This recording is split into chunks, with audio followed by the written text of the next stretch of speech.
आप सभी का स्वागत है आपके अपने YouTube चैनल फीकेम सोसाइटी में। आज हम लोग पढ़ेंगे ईथर और फिनॉल और अल्कोहल का लास्ट रिएक्शन। इसके पहले हम लोग पढ़े थे स्ट्रॉन्ग ऑक्सीडाइजिंग एजेंट के बारे में समझे थे। आज हम लोग पढ़ेंगे वीक ऑक्सीडाइजिंग एजेंट के बारे में। देखो दोनों में अंतर कुछ नहीं है, उसमें वीक था, उसमें स्ट्रॉन्ग वाले पढ़े थे। स्ट्रॉन्ग में पढ़े थे तो 1 डिग्री अल्कोहल से सबसे पहले एल्डिहाइड बना, एल्डिहाइड से फिर कार्बोक्सिलिक एसिड बना, फिर उसको ऑक्सीकृत किया गया था, ठीक है ना। 2 डिग्री अल्कोहल में कीटोन बना था, जबकि 3 डिग्री अल्कोहल में कुछ नहीं बना था। उसी तरह यहाँ पे वीक में भी वैसा ही होगा कि 1 डिग्री में एल्डिहाइड तो बनेगा लेकिन कार्बोक्सिलिक एसिड नहीं बनेगा, जबकि 2 डिग्री अल्कोहल में कीटोन ही बनेगा और 3 डिग्री तो रिएक्शन ही नहीं करेगा। तो देखिए देखा हुआ है टॉपिक आपका कि oxidation of alcohol in presence of mild oxidising agent, मतलब वीक ऑक्सीडाइजिंग एजेंट। स्ट्रॉन्ग पढ़े थे आप लोग, KMnO4 Na2Cr2, ये वाला सब जो था वो स्ट्रॉन्ग वाला था, ठीक है ना।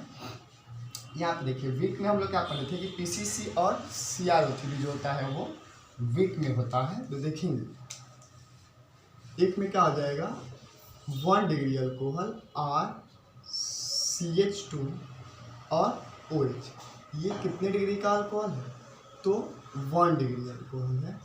1 डिग्री अल्कोहल में जब आप PCC डाल दें और CrO3 डाल दें तो ये 1 डिग्री अल्कोहल जो होता है वो एल्डिहाइड का फॉर्म करता है। क्या हो जाता है RCHO, ये जो हुआ वो एल्डिहाइड हुआ। ये जो है एल्डिहाइड।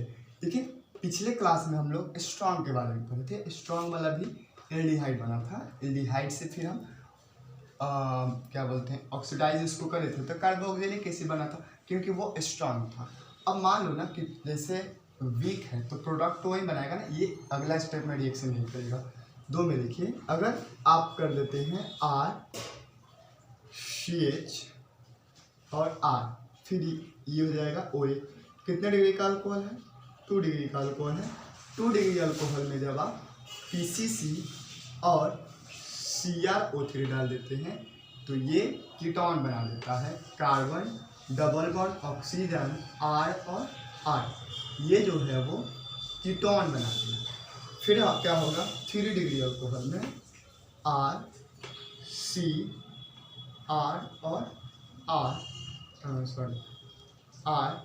और OH, ये देखिए कितने डिग्री का अल्कोहल है 3 डिग्री अल्कोहल है।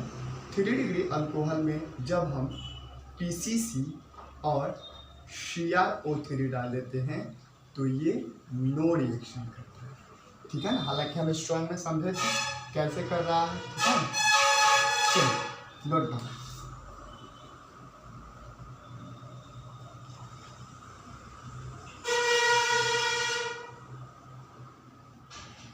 चलिए आगे देखिए सम अप देखते हैं। सम अप ऑक्सीडेशन का 2 टर्म्स पढ़ लिए हम लोग, एक तो स्ट्रॉन्ग और एक पढ़ लिए वीक। देखिए स्ट्रॉन्ग में 1 डिग्री अल्कोहल का जब स्ट्रॉन्ग ऑक्सीडाइजिंग एजेंट किए थे तो फाइनल प्रोडक्ट जो बना था वो कार्बोक्सिलिक बना था। अगर हम बोले तो बीच में जो बना था वो एक स्टेप 2 स्टेप में रिएक्शन हुआ, क्योंकि आप देखा था कि 1 डिग्री अल्कोहल का जो ऑक्सीडाइजिंग करते हैं तो वो कितने स्टेप का रिएक्शन करता है 2 स्टेप का, देखे थे ना, नोट लिखवाए थे। तो यहाँ पे इसका फाइनल प्रोडक्ट 2 स्टेप में बन के क्या चीज़ प्रोडक्ट बना लिया है कार्बोक्सिलिक एसिड। 2 डिग्री अल्कोहल में क्या चीज़ बनाया है कीटोन बनाया स्ट्रॉन्ग वाले में, और 3 डिग्री अल्कोहल में नो रिएक्शन। रिएक्शन इसका कराए हैं सम अप लिखवा रहे हैं। 1 डिग्री अल्कोहल में जब वीक डालते हैं यानी कि PCC, स्ट्रॉन्ग में KMnO4 डाला हुआ है इसमें, ठीक है ना, CrO3 दोनों है, ये चाहे ये कोई भी एक डालेंगे तो एल्डिहाइड बनेगा। 2 डिग्री अल्कोहल में PCC या CrO3 डालें तो क्या चीज़ बनेगा कीटोन, और 3 डिग्री अल्कोहल नो रिएक्शन। इतना बात तो हम पिछले क्लास तक पढ़े थे। अब अगला पढ़ेंगे डिफरेंट बिटवीन 1 डिग्री 2 डिग्री और 3 डिग्री अल्कोहल में क्या डिफरेंट है। तो हम लिखते हैं और फिर आप लिखिएगा और हम इसको समझा दें, ठीक है। देखिए डिफरेंट बिटवीन 1 डिग्री 2 डिग्री और 3 डिग्री अल्कोहल। हालांकि ये बात हम लोग पहले पढ़ चुके हैं कि कौन सा कैसे होता है, सिर्फ इसमें डिफरेंट लिख दिया। आप चाहें तो और भी लिख सकते हैं, बहुत सारा आप में अल्कोहल 1 डिग्री 2 डिग्री और 3 डिग्री अल्कोहल में डिफरेंट है। हमने 5 पॉइंट लिखा है 5 मार्क्स के क्वेश्चन के लिए या 3 मार्क्स के क्वेश्चन के लिए, ठीक है ना। देखिए डिफरेंट बिटवीन 1 डिग्री 2 डिग्री और 3 डिग्री अल्कोहल, इसको याद कर लीजिएगा, एग्जाम में आता है। देखिए एक तरफ हम लिखेंगे रिएजेंट लेंगे क्या, उसके बाद दूसरे में 1 डिग्री अल्कोहल, फिर तीसरे में 2 डिग्री अल्कोहल और चौथे में 3 डिग्री अल्कोहल। हमने पहला रिएजेंट लिया ल्यूकास रिएजेंट।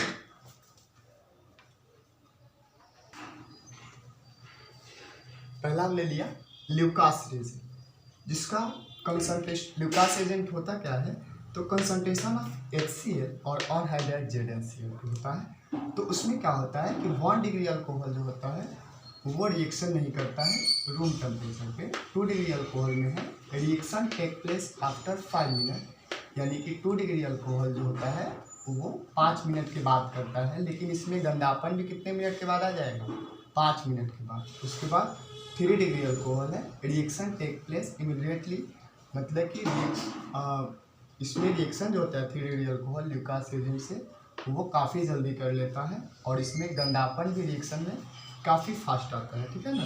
उसके बाद कॉपर है 300 डिग्री सेल्सियस में दूसरा रिएजेंट लिए।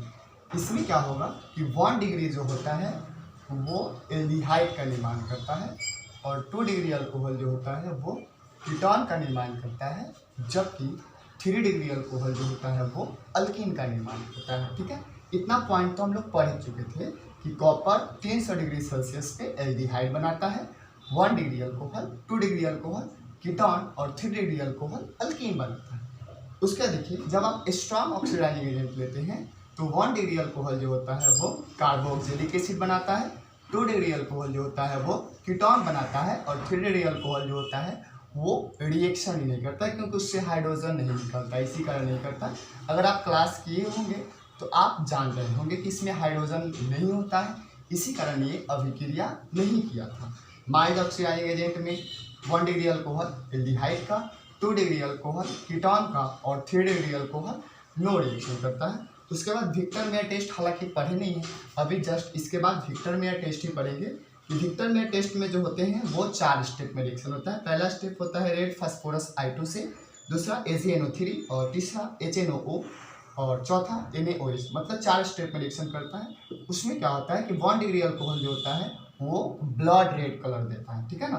2 डिग्री अल्कोहल जो होता है वो ब्लू कलर देता है, जबकि 3 डिग्री अल्कोहल जो होता है वो रिएक्शन ही नहीं करता, इसलिए वो नो कलर देता है। तो वीडियो को पुश करेंगे और रोक लेंगे और इसके बाद हम आपको पढ़ाते हैं विक्टर मेयर टेस्ट, ठीक है। चलिए वीडियो थोड़ा सा लंबा होगा, आप आराम से लिख लीजिएगा, कोई दिक्कत नहीं है, ठीक है ना। विक्टर मेयर टेस्ट हम लोग अब पढ़ेंगे, ध्यान से समझिएगा विक्टर मेयर टेस्ट को, ठीक है ना। ऐसे तो वीडियो है ना, कोई दिक्कत नहीं है, उसको स्टॉप करके भी आप देख सकते हो। Victor Meyer test, Victor Meyer test, Victor Meyer test. देखिए पहला स्टेप में क्या करेंगे, रेड फास्फोरस से और I2 से अभिक्रिया, 2 में AgNO3, तीसरा में HNO2 और चौथा में NaOH से अभिक्रिया कराएंगे। तो देखिए क्या होगा विक्टर मेयर टेस्ट जो होता है वो अल्कोहल के लिए होता है, वो और सभी अल्कोहल के लिए 1 डिग्री 2 डिग्री और 3 डिग्री अल्कोहल सभी के लिए। इसे मान लीजिए कि यहाँ पे क्या है R है, फिर यहाँ पे CH2 है और यहाँ पे OH है। कितने डिग्री का अल्कोहल है बुआ, तो 1 डिग्री का अल्कोहल है, 1 डिग्री का अल्कोहल है ना। देखिए इसमें हमने क्या बोला कि सबसे पहले आप रेड फास्फोरस और I2 को डालोगे। रेड फास्फोरस और I2 को जैसे ही डालोगे आप तो देखो तो यहाँ पे आपको दिख रहा होगा कि ये वाला जो है, ये वाला टर्म बाहर आ जाएगा। क्या हो जाएगा यहाँ पे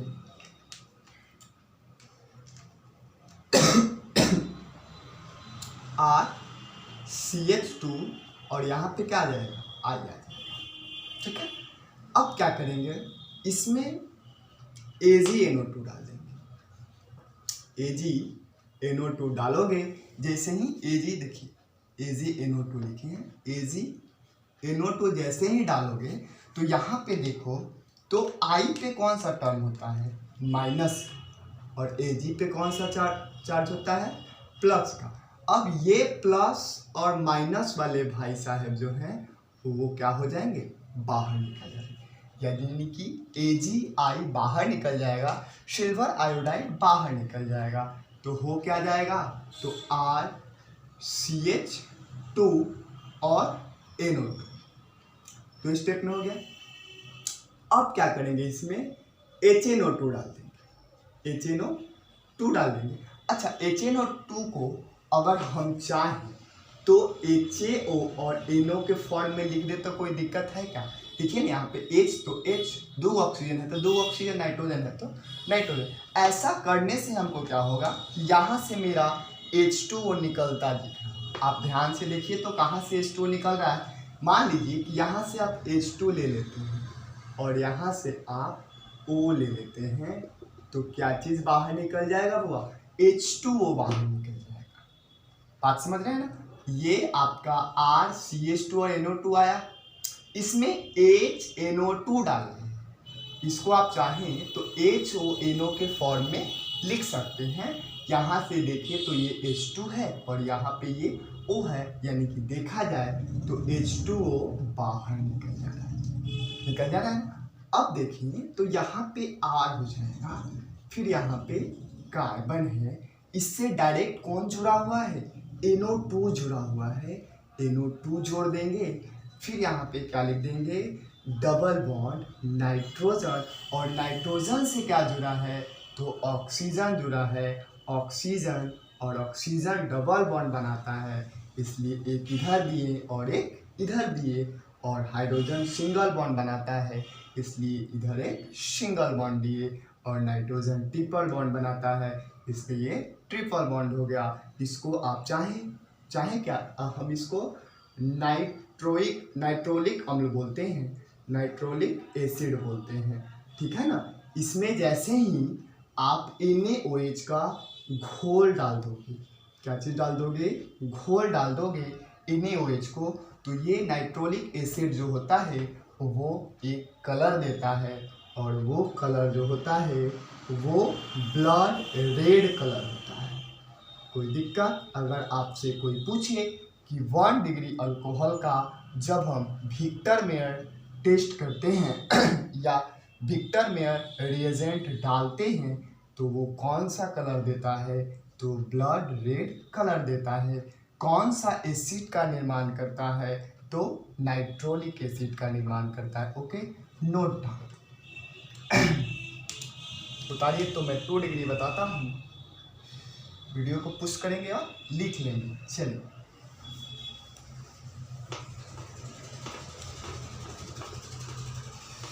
देखो अब यहाँ पे देखिए, for 2 degree alcohol, for 2 degree alcohol हो जाएगा। देखा जाए तो CH R और R, फिर यहाँ पे OH है। ये कितने डिग्री का अल्कोहल हो गया, 2 डिग्री अल्कोहल हो गया। इसमें क्या करेंगे, फिर वो रेड फास्फोरस,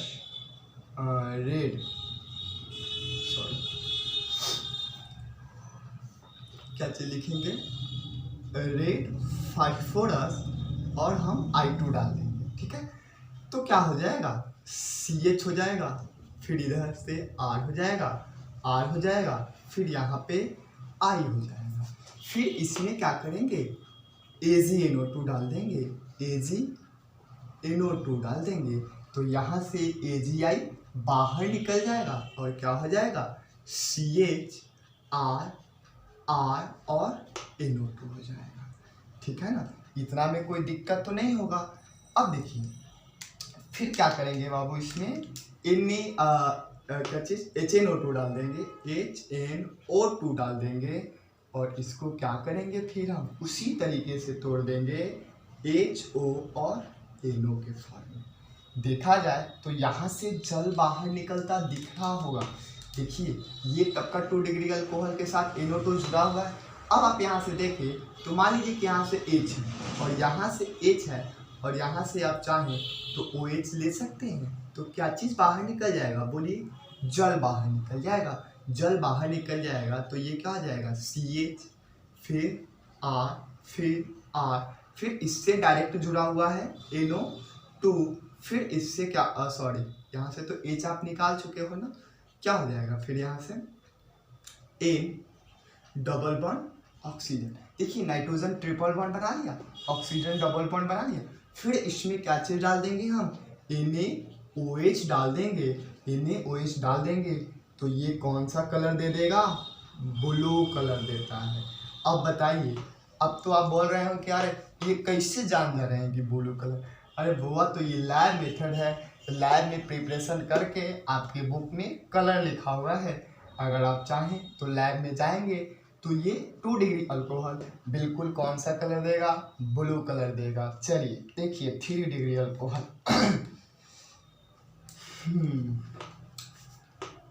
देखिए for 3 degree alcohol, 3 degree alcohol में क्या हो जाएगा, देखिए CR और ये OH, कितने डिग्री का अल्कोहल है, 3 डिग्री अल्कोहल है। क्या करेंगे इसमें, रेड फास्फोरस और I2 डालेंगे तो क्या हो जाएगा, CR, फिर बाबू क्या हो जाएगा R, फिर क्या हो जाएगा R, और फिर क्या हो जाएगा I। अभी भी तो 3 डिग्री है ना, देखिए इससे कोई दिक्कत नहीं, R हम इधर उधर लिख दिए हैं, 3 डिग्री तो आप पहचानते ही हो। फिर क्या हो जाएगा, बोलिए, AgNO2 डाल देंगे, AgNO2 डाल देंगे तो क्या हो जाएगा, यहाँ से सिल्वर आयोडाइड बाहर निकल जाएगा, क्या हो जाएगा, कार्बन R और फिर यहाँ पे NO2 हो जाएगा, ठीक है ना।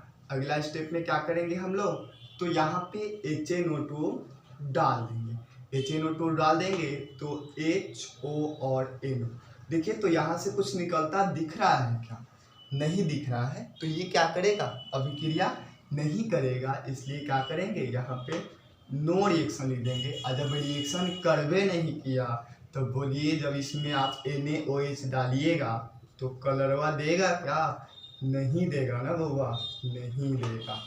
चलिए समझ में आया, नहीं आया होगा तो वीडियो को बैक करेंगे और देखेंगे, तब भी नहीं आएगा तो फटाक से क्या करेंगे, कॉल करेंगे चाहे मैसेज करेंगे, हम समझा देंगे आपको, ठीक है।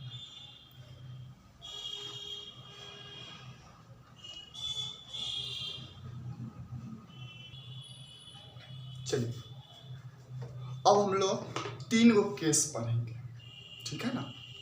2 नंबर का क्वेश्चन वो पूछता है, ठीक है ना, चाहे तीनों पूछ दिया तो 5 नंबर का पूछता है, ठीक है ना। केस को अच्छा से समझ लेंगे, इतना आप समझे होंगे।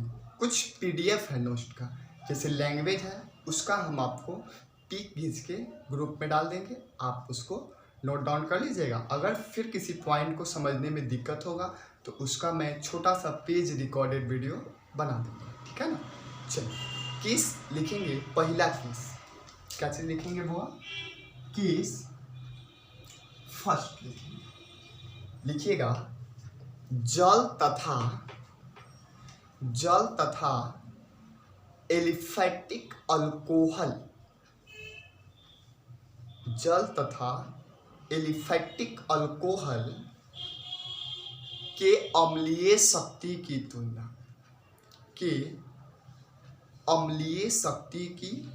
तुलना, जल तथा एलिफैटिक अल्कोहल के अम्लीय शक्ति की तुलना, कोष्ठ में लिख लेंगे,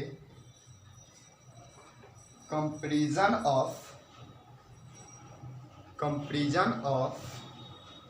acid strength of acidic strength of aliphatic alcohol and water.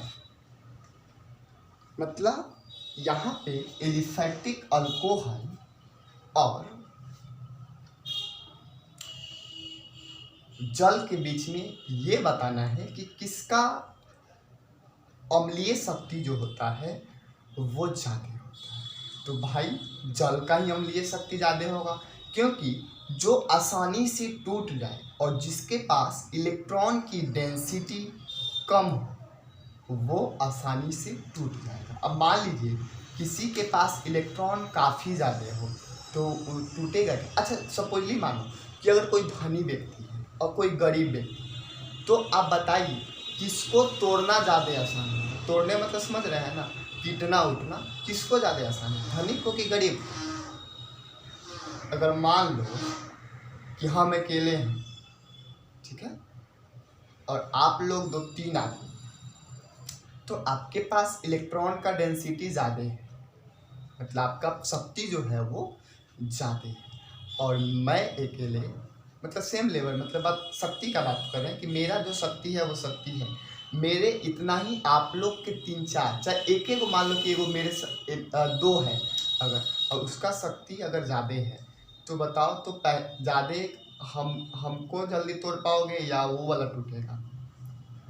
जिसके पास ज़्यादा शक्ति है उसको आप जल्दी से नहीं तोड़ सकते हैं। वही बात होता है कि ये वाला जो है भाई साहब वो चल है और ये वाले भाई साहब जो हैं वो एलिफैटिक अल्कोहल है। अब जैसे ही यहाँ पे अल्काइल लगा यानी कि इलेक्ट्रॉन यहाँ पे ये रिलीज कर रहे हैं, इलेक्ट्रॉन रिलीज कर रहे होंगे तो यहाँ पे इलेक्ट्रॉन का डेंसिटी भाई बढ़ा होगा ना इलेक्ट्रॉन का डेंसिटी, क्योंकि इलेक्ट्रॉन दे रहा है।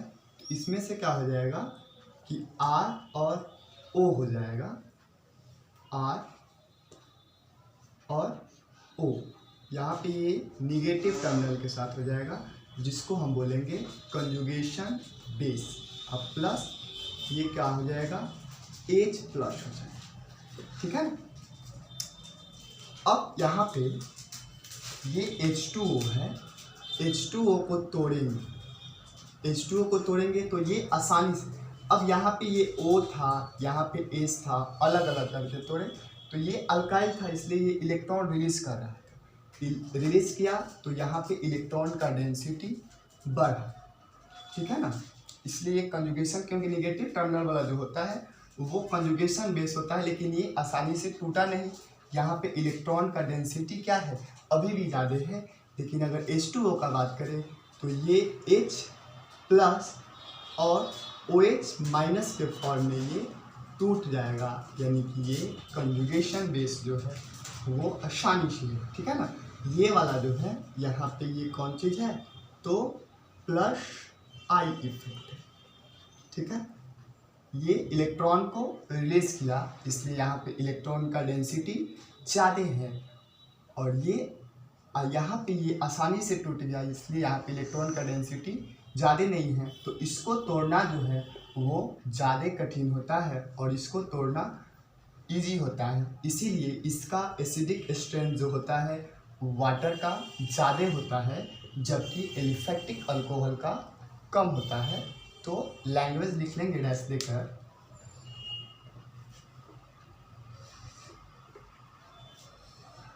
देखिए अल्कोहल की अम्लीय शक्ति, अल्कोहल की अम्लीय शक्ति जल से कम होता है, अल्कोहल की अम्लीय शक्ति जल से कम होता है क्योंकि एलिफैटिक अल्कोहल में, क्योंकि एलिफैटिक अल्कोहल में अल्काइल ग्रुप, क्योंकि एलिफैटिक अल्कोहल में alkyl group plus I effect उत्पन्न करता है, प्लस आई इफेक्ट उत्पन्न करता है जिससे, क्योंकि वो इलेक्ट्रॉन देता है, प्लस बताए थे ना उस दिन कि प्लस आई इफेक्ट जो होता है वो इलेक्ट्रॉन को देता है, और जब कभी भी इलेक्ट्रॉन देगा तो इलेक्ट्रॉन का डेंसिटी तो बढ़ेगा, और बहुत देता है इलेक्ट्रॉन, काफ़ी ज़्यादा दे देता है, ठीक है ना,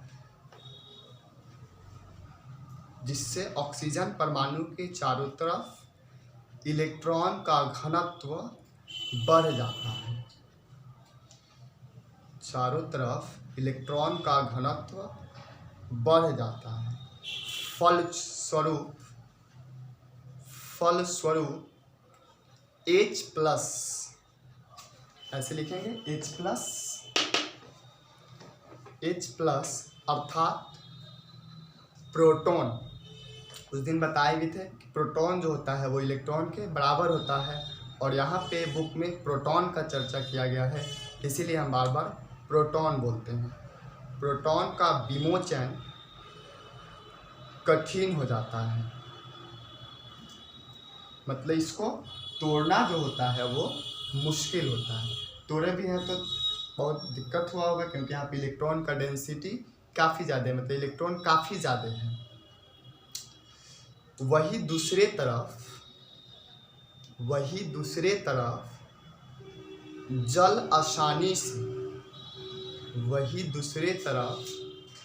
आसानी से H+ को विमोचित कर देता है। विमोचित बोल रहे हैं, विमोचित कर देता है। इसको उतार देंगे, इसको नोट डाउन कीजिए। गया, इसका लिखेंगे केस 2 में 1 डिग्री 2 डिग्री तथा 3 डिग्री अल्कोहल, 1 डिग्री 2 डिग्री तथा 3 डिग्री अल्कोहल की अम्लीय शक्ति की तुलना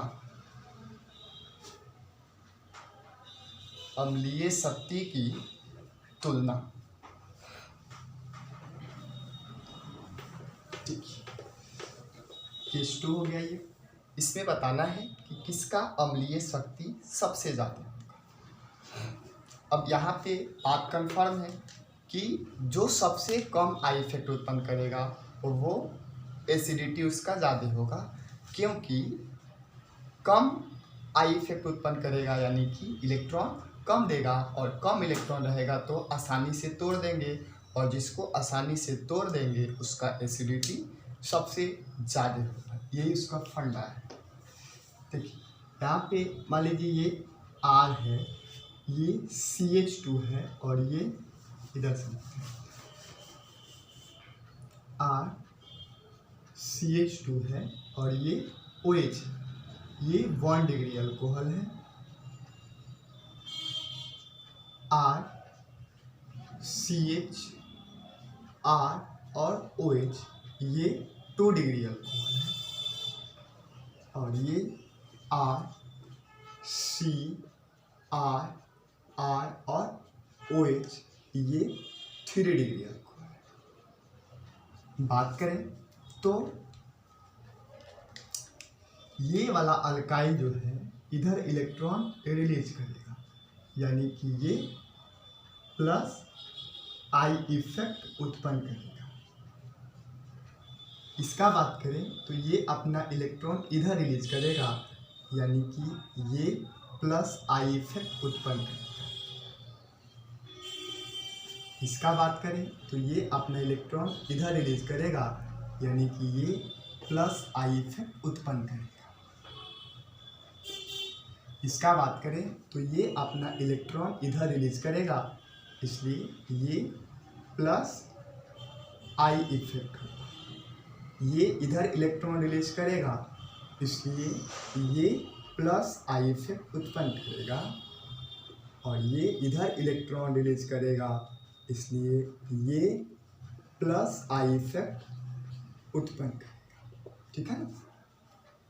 अब जितना आई इफेक्ट उत्पन्न किया उतना वो इलेक्ट्रॉन रिलीजिंग ग्रुप होगा, यानी कि वो इलेक्ट्रॉन को रिलीज करता है।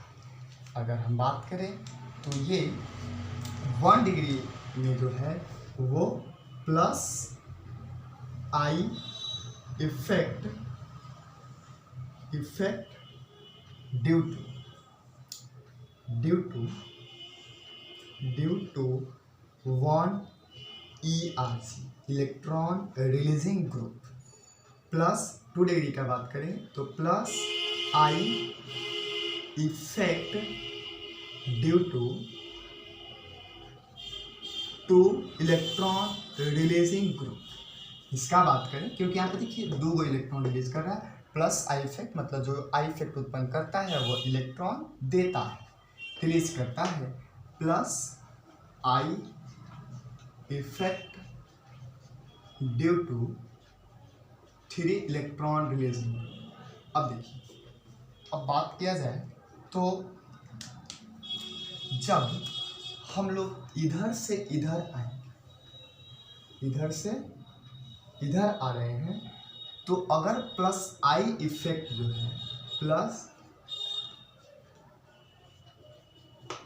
आई इफेक्ट जो है, प्लस आई इफेक्ट इधर से इधर आ रहे हैं तो घट रहा है। जैसे 3 डिग्री अल्कोहल में प्लस आई इफेक्ट सबसे ज़्यादा था, उसका इसमें थोड़ा सा कम, इसमें थोड़ा सा कम, यानी कि जब इधर से इधर जब आ रहे हैं तो आई इफेक्ट घट रहा है। वही बात करें अगर इधर से इधर जा रहे हैं मतलब 1 डिग्री से 3 डिग्री की तरफ जाएंगे तो प्लस आई इफेक्ट बढ़ेगा। अगर बात करें कि इलेक्ट्रॉन रिलीजिंग ग्रुप बढ़ रहा है कि घट रहा है, इधर से इधर जब आएंगे तो इलेक्ट्रॉन रिलीजिंग ग्रुप यानी कि number of electron releasing group जो होगा तो वो घटेगा। और अगर इधर आते हैं, जस्ट अगर इधर से हम इधर आते हैं तो उसका एसिडिटी ऑफ अल्कोहल जो होगा, एसिडिटी ऑफ अल्कोहल जो होगा तो वो बढ़ेगा। क्यों बढ़ेगा बाबू? तो यहाँ पे हम देखें तो ये इसके पास इलेक्ट्रॉन का घनत्व जो है ऑक्सीजन के पास थोड़ा सा कम होगा ना। इसका बात करें तो ये थोड़ा ज़्यादा दिया रहेगा, इसका बात करें तो ये और ज़्यादा दिया होगा। तो यहाँ पे तो इलेक्ट्रॉन का डेंसिटी काफ़ी ज़्यादा होगा, इससे थोड़ा सा कम यहाँ पे होगा, सबसे कम कहाँ पे होगा। इसीलिए इस तीनों में जब हम कंपेयर करेंगे तो 1 डिग्री अल्कोहल का एसिडिटी ऑफ अल्कोहल जो होगा वो सबसे ज़्यादा होगा, ठीक है ना। तो इसको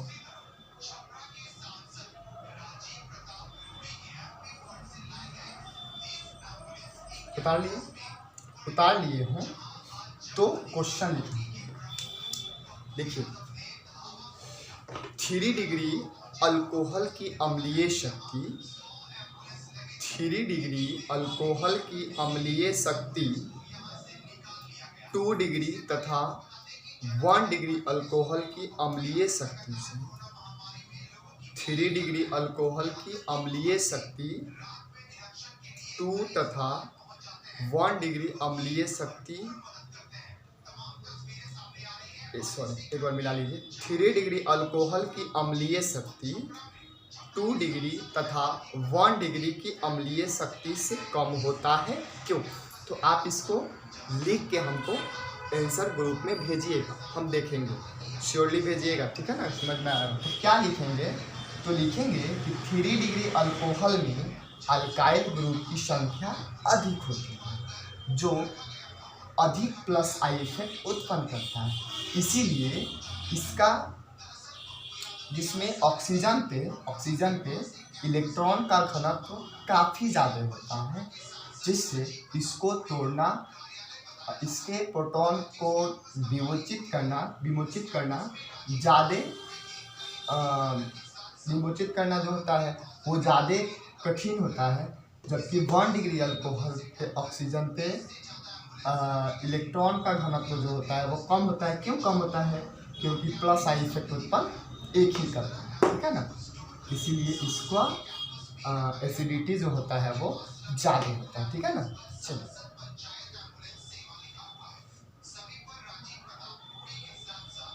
अगला लिखेंगे एलिफैटिक और तीसरा केस, एलिफैटिक और एरोमेटिक अल्कोहल की अम्लीय शक्ति की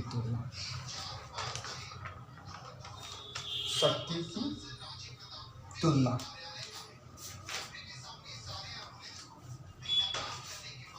देखिए, एलिफैटिक और एरोमेटिक में जो होता है ना वो एरोमेटिक वाला का होता है अधिक एसिडिटी। ऐसा इसलिए होता है क्योंकि उसमें रेजोनेंस होता है, और जब रेजोनेंस हो जाएगा तो वो अधिक अस्थायी होगा, और जब अधिक अस्थायी होगा तो उसका एसिडिटी ज़्यादा होगा। देखिए जैसे ये एलिफैटिक हो गया, आर और ओ एच हो गया, ये जो है एलिफैटिक अल्कोहल।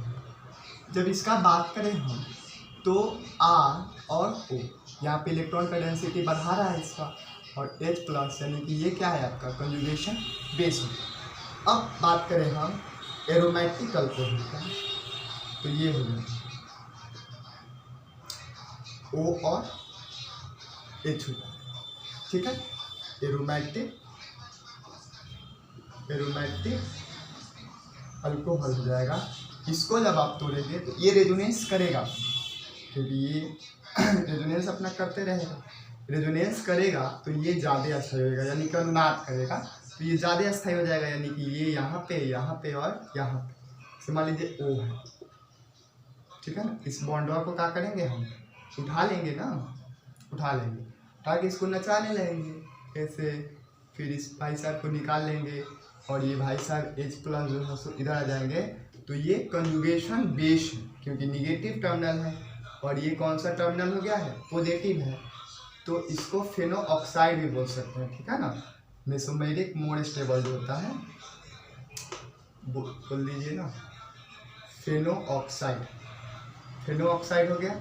और यहाँ पे मेसोमेरिक जो होता है, मेसोमेरिक के कारण जो होता है वह मोर स्टेबल होता है, या यूँ बोले तो रेजोनेंस के कारण जो होता है वो ज़्यादा स्टेबल होता है। मन करे तो लैंग्वेज थोड़ा सा लिख लीजिए 2 लाइन कि एरोमेटिक अल्कोहल की अम्लीय शक्ति, एरोमेटिक अल्कोहल की अम्लीय शक्ति एलिफैटिक अल्कोहल से अधिक होता है, एलिफैटिक अल्कोहल से अधिक होता है, क्योंकि एरोमेटिक अल्कोहल की संयुग्मी क्षार, क्योंकि एरोमेटिक अल्कोहल की संयुग्मी क्षार अनुनाद के कारण अधिक अस्थायी होता है, अनुनाद के कारण अधिक अस्थायी होता है। रेजोनेंस के कारण जो होता है ये अधिक अस्थायी होता है, ठीक है ना। इसको लिख लीजिए। और इसके बाद जो है सो एक 1.5 पेज का नोट उसको हम भेज देंगे, और ये चैप्टर क्या है, ख़त्म है। मानिए तो ख़त्म ही है, द एंड है, ठीक है। चलिए, ओके।